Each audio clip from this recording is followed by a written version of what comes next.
you all for coming tonight. This year at the Academy, we have focused on character education, Christian life, and community service within our curriculum and in our school. And we have introduced 4 of the 6 pillars so far this year: respect, responsibility, caring, and fairness. And those have been introduced at the beginning of the month chapel assembly, which includes all of the 1st through 8th grade students. The early and lower school students have been practicing those pillars within their classrooms, working on lessons told through stories, through plays, and writing activities. The children have also been very involved in service activities for local community organizations, and our 2nd graders even had the opportunity to give to a school in the Philippines, thanks to Mrs. Mepio, who was on a medical mission there. Through the 6 pillars, community service and Christian life, we are teaching the children to foster values of love and respect for all people, and to help the students form a foundation for moral decision-making and compassionate behavior. We will continue this year with the remaining 2 pillars, trustworthiness and citizenship. Good evening. The students in grades 4 through 8 address the 6 pillars in chapel and, of course, again in their homeroom.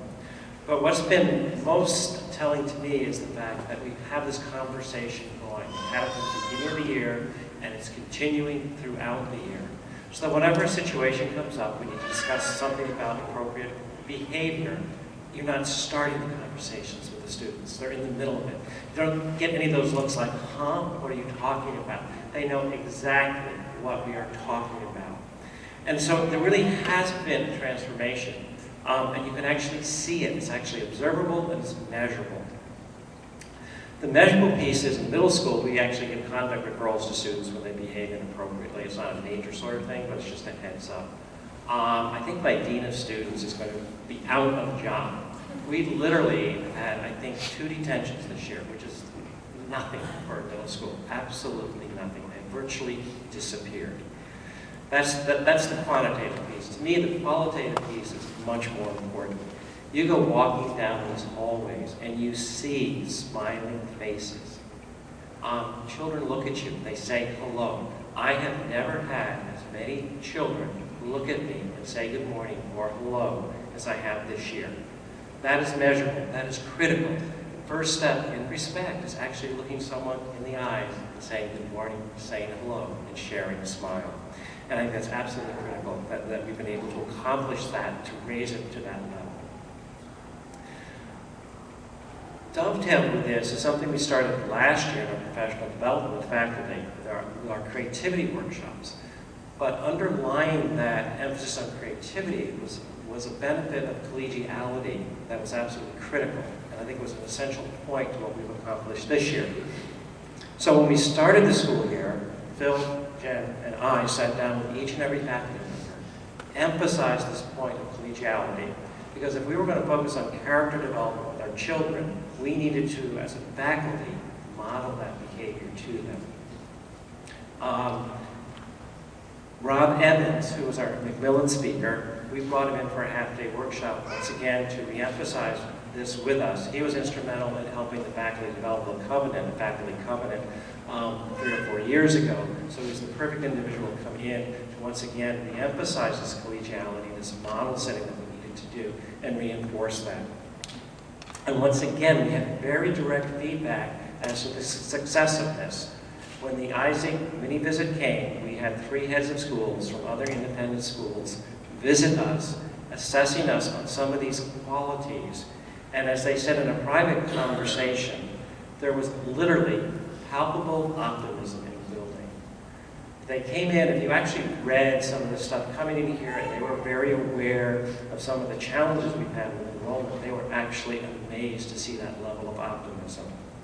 And in their report, they said all these efforts we've put forth generated the cross-pollination of ideas and served to foster a climate of collegiality and collaboration around a common purpose. These are outsiders making an assessment, visibly seeing that we have accomplished what we set out to do.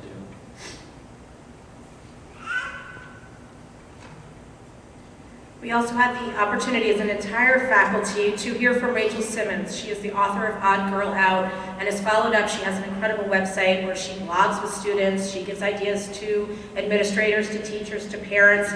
And she spoke on current issues on friendship, peer relationships, and social media during a program she titles How to Connect with Me. And the teachers, we all listened to the faculty together. And then the week following, we had a meeting where we just spent the entire time talking about what we heard, how we could put ideas into the classroom, create lessons to connect with our students, and they found that time very valuable. During the year, there have also been opportunities for teachers. Scott and myself have had an opportunity to go to the Isaacs Conference with Barb Carley this year in Chicago, which was incredible. 2 days jam-packed with as much information as any administrator could possibly want, but great ideas to bring back to our school, and so we were very blessed to be able to go. All of the workshops that we've been working on and the teachers have attended this year have to do with character development and language arts. Scott and I, as the co-curriculum coordinators, meet during the year with the Curriculum Leadership Committee, which is made up of teachers, and we worked this year to update our curriculum review cycle. So schools put curriculum review cycles in place so that once every 3, 4, 5 years, you're revisiting a subject area again. And during this year, our focus is on language arts. We're working as grade levels, we're working in divisions, and then we will be working in April as the language arts team to pull together and review our scope and sequence for language arts in grades 1 through 8. So the scope are the materials that are taught, and the sequence is the way that it's taught throughout those grades. So you're looking to make sure that you're covering everything, you're not repeating, that nothing is omitted, and we are doing that this year for language arts. And our review cycle will include in the next 5 years math, social studies and science. Will also be having our full Isaacs visit, so part of that will also include a self-study. The professional development opportunities with a focus on language arts have continued to add to the strength of our program. When a teacher goes out, when Scott and I go out, it's a chance to gather information, and it doesn't wait. We bring it right back in, and the next day are implementing something new in the classroom. So that has a benefit to all of your children, and it's a great benefit to us as professionals. Within the language arts program this year in grades 1 and 2, we were very excited to bring in Super Kids, and some of you with children in those grades have learned all the names of the characters and possibly had some sing-alongs with some of the songs that are sung throughout the curriculum. It is an incredible, comprehensive, balanced literacy program. It's balanced because it includes everything. It includes reading, grammar, comprehension, fluency, spelling. It also includes writing, and that writing program has been integrated into our 6+1 writing program that all of our teachers are trained in, and Scott will speak to that in a minute. It also has a great tie-in because each unit has a life lesson, so we've been able to tie those life lessons into all of our character development lessons that we're teaching within the classroom as well. So you have the beginnings of having a great curriculum implementation when you have second grade students on their own creating a play about the Super Kids for their teachers. It's a rare thing to see children that excited and genuinely thrilled to be working in their reading language arts program. So we're very happy, and the teachers have been incredibly pleased with the implementation as well. On the other end, we are seeing the fruition of all the energy we put into the 6+1 writing program. Kids are coming into middle school with a much stronger set of writing skills. We've adopted that common language. And we also got verification again as part of our curricular review of language arts. Lawrence went out and connected with the teachers at University Liggett and at Grosse Pointe South. And as a result of all of this, to be honest, the strength of the program with writing, more and more of our students are being placed in honors English in public school over at South North. And their response is, whatever you're doing, keep on doing it. Our students are coming over extremely well prepared. University Liggett, the GPA graduates are among their strongest students. And once again, they fit in seamlessly over there, and they're just telling us, whatever we're doing, keep on doing it. In terms of the overall program, we always look at how our graduates do each year.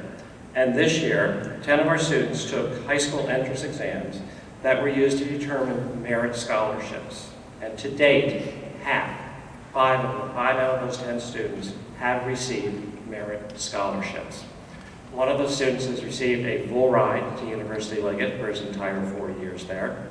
And also, as a sort of a note on that, out of the last 4 years, okay, during three of those years, a student from the Grosse Pointe Academy has been offered a full scholarship ride at University Liggett.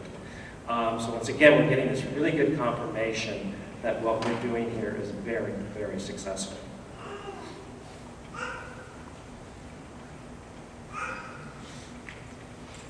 At the Academy, from the minute you walk in, if you had the chance to be over at the early school, you might have heard Camille and you might have heard myself talk about educating the whole child. At the Academy, we believe in educating the whole child through their curriculum, activities that are available to the children, their character development, from the early school years all the way through grade 8. Many of you had a chance to sit in this field house together to watch Race to Nowhere, which was an incredibly moving movie. And it highlights the importance of offering that whole child philosophy to children. This includes the importance of individualized education, offering content-rich curriculum with integrated studies across curriculum areas, supporting collaboration not only with the children in their own classrooms and across grade levels, but also with the faculty and some of the things that we've been doing and how important that is to educating the whole child. And of course, providing engaging and relevant learning. And we are proud to say that these are all attributes that we have here at the Academy. I would like to close with a quote from a junior, a graduate of ours who was a junior at Detroit Country Day School. She was here about 3 weeks ago and just really effervescent, just so enthusiastic. It's just amazing. In the middle of all this, I mean, she hardly stopped talking. She just paused for a moment and said, you know, when I think back on it, my 8th grade here at the Academy was the best year of my life.